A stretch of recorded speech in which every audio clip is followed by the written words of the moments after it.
I made these 5 different mistakes in my early 20s, and I regret them, and I'm still living with the consequences of those things. But I'm here to share with you guys 5 different mistakes and regrets that I had in my early 20s, so you don't have to. So let's get it. I'm turning 30 this year, and reflecting back to my early 20s, there are a lot of different things that I feel I could have done differently. And some of the things that I went through, I wish I can kind of go back in time and tell my younger self when I first got into my 20s some of these things. That way I didn't have to make those same mistakes and I could be better for it to this day. There's not just 5 of these mistakes that I have. I'm just limiting to 5 for this video so I can make it a little bit more digestible. But there's 5 different things that I want to share with you guys today that kind of came to my mind today. And I hope that you guys can take some of these lessons and apply it to your life early. That way, when you get to my age of almost turning 30, you won't be looking back and thinking, man, I really should have did this, this, and that. Mistake number one. Mistake number one, I would say, would be not taking the time to invest into learning a second language. My background is Igbo. I am Nigerian, and Igbo was one of my first languages that I was speaking when I was a younger youngling. I had my grandma in the home. She was mainly the one that was speaking to me in Igbo. But I had some struggles with switching between Igbo and English when I was around like my preschool and kindergarten years in school. So at that time, my parents actually had elected to not continue to teaching me Igbo. That way I can actually catch up in school and actually catch up to not struggling in communicating with my teachers who didn't understand all these terms that I was saying in Igbo. Along the way, I don't think they intended to, but they just kind of stopped formally teaching me Igbo. And, to this day, I don't really speak fluent Igbo. And it's something that I wish I probably could have had in my life. But when you get to your early 20s or to a certain stage in your life, you can't really keep putting the blame and onus on your parents. At a certain point in time, you do have to take that responsibility and think, okay, if I really want to learn a second language, I need to take the time and effort to actually learning it. If you guys in your early 20s or in your teenage years actually take those classes seriously. I took Spanish when I was in high school, one, two, and three. To this day, I don't even know a lick of Spanish. I don't really speak Spanish at all. If I were to go back in time, especially for my profession as a doctor with the patient population that I have with a lot of Spanish speaking patients, Spanish would be very helpful right now. And spending time to have a call translator and then speaking to a phone or a computer screen to allow that translation to happen, it just puts a block in front of me that otherwise could have been not there. And I could have been having even stronger connections with patients or even other people as well. And this doesn't even have to be in the workplace as well. When you're traveling, knowing another language is really helpful. And you're actually able to connect with people when you speak their native tongue. And I've noticed like a sense of release and a sense of relaxation when you are speaking to a person that speaks another language and not English.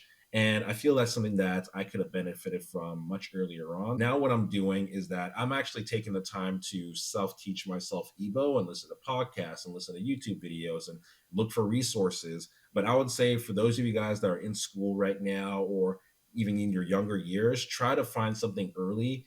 And you don't have to tell yourself, I'm going to learn a language within a year, because that's probably really unrealistic.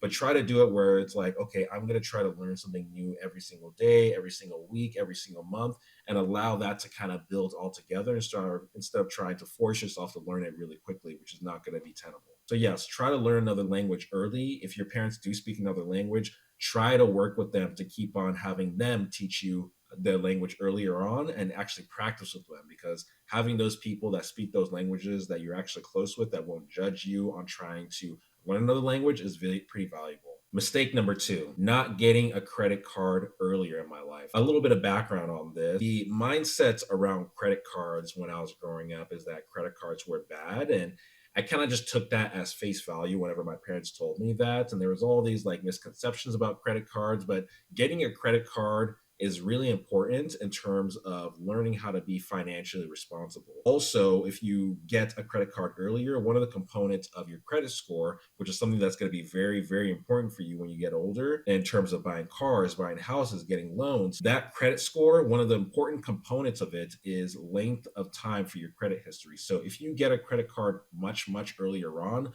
by the time you get to the point where I am, where I was 30, you're going to have 10 years of credit history. And if you're responsibly using that credit card, you're going to have a really, really good credit score. So when you get to the age where you need to buy houses, where you need to get cars, where you need to get loans, they are not going to give you a super, super high interest rate because they see that you are actually reliable with money and we can actually trust you with this money. And one of the important things is that if you get that credit card, don't go blowing it, maxing it out. Don't do any of those things. If you're young, you're probably not going to be spending that much money in your early 20s.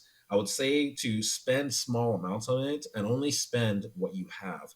Put it on there, pay it off immediately, and just build off that credit history. So, yes, get that credit card early and also be fiscally responsible with that card as well.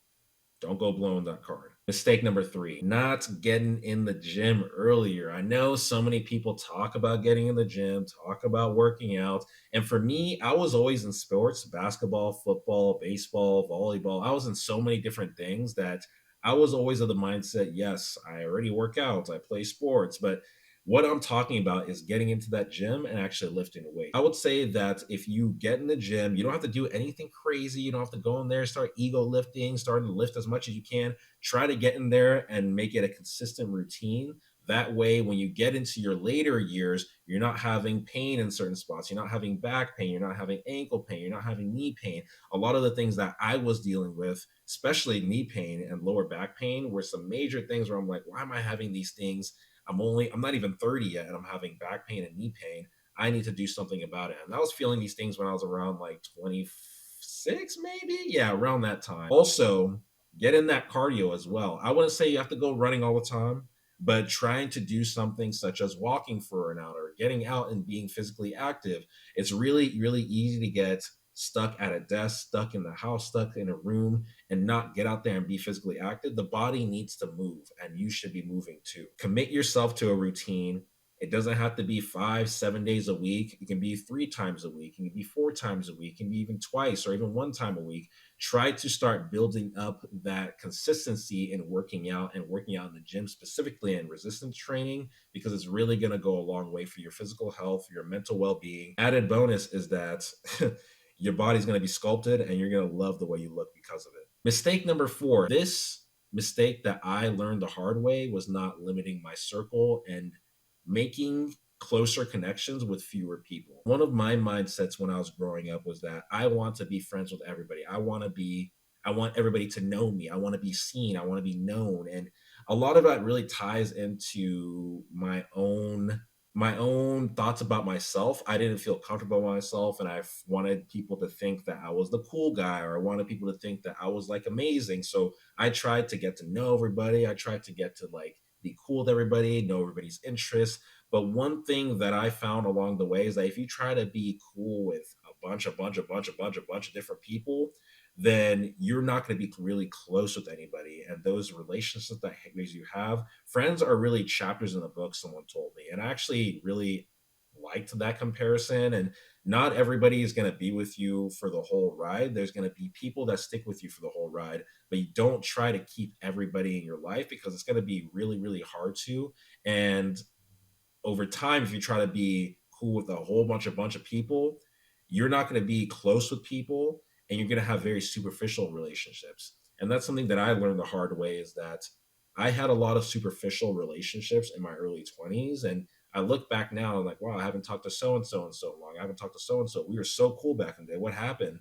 And as you move into different parts in your life, people are going to move out of those phases of those lives. And it's not to say that they're dropping you, it's really to say that you kind of grow out of certain relationships based off of location, based off of interest, based off of so many different things.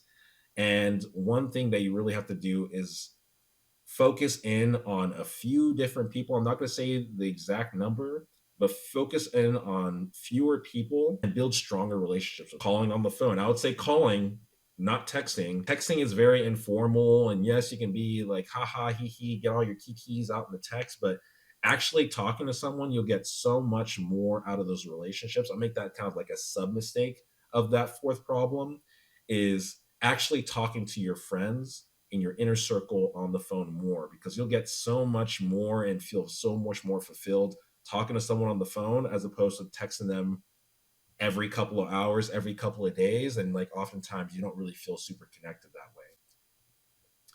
So yeah, kind of just reflecting back on my 20s, that's a big thing that I would say is limiting my inner circle and also making it that limited. That way I can be much more closer with them and devote more time to actually having stronger relations with them by talking to them on the phone, getting closer with them, and not try to spread yourself too thin. Now, last but not least, my fifth and final mistake was not having a skincare routine. I know, it's very important to have skincare, but in my mind, back in the day, I wasn't doing none of that. I was popping pimples. I was putting lotion on my face. I was using bar soap to put on my face.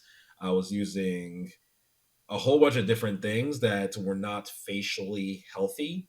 And I learned that the hard way because I was having scars, I was having dark spots, I was having a lot of breakouts. And I was like, why is all this happening? It was very annoying. But I realized, and it's almost until you get in a relationship that you realize that you should be having a skincare routine. Because my girl was like, what are you doing for your face? You wash it with bar soap? You put lotion on your face? Ugh, man. And once I got an actual skincare routine of making sure that I double cleanse, making sure that I put a toner on my face, making sure that I have an exfoliator, all of these different things, the actual facial moisturizer, not lotion. Once I started using this and doing this daily and consistently, all of my face cleared up. I do still have some dark spots on my face that are probably not going to go away, we'll actually see over the next couple of years. We'll see if they actually go away. But once I started getting into a consistent routine, my face actually cleared up and it really made a difference in my appearance. And now I actually visually like looking at my face as opposed to before when I actually would have breakouts and I'd be super frustrated and that would make me very insecure about my face. And once that all cleared up, I pretty much don't have any of those issues. Those are the five different mistakes that I had in my early 20s that I wish if I were to go back, I would tell myself. Make sure that you try to devote your time to learning another language, get your credit card early, be fiscally responsible with it. That's very important. Build that credit history, commit to a gym routine, make sure that you work out consistently. It doesn't have to be super extreme, working out 5, 7 days a week. No, no, no, no, no. You don't have to do all that crazy stuff. Just make sure that you're consistent and building good habits by slowly ramping up your ability to work out, slowing up, working up your ability to actually work out in the gym. Limit your inner circle. That way you have a little bit less friends, but more stronger relationships with them. That way they actually are meaningful. And then five, take your skincare routine really seriously, or else you're going to really have a really messed up looking face. So hope you guys enjoyed hearing my regrets of my 20s. Looking back, I really, really wish someone told me these things, but at a certain point, you got to take some responsibility and look back and realize you made those mistakes, but you got to live with the consequences. But now I'm actually going to learn from it and be better for it. So I'll see you guys later. Peace. Have a nice day.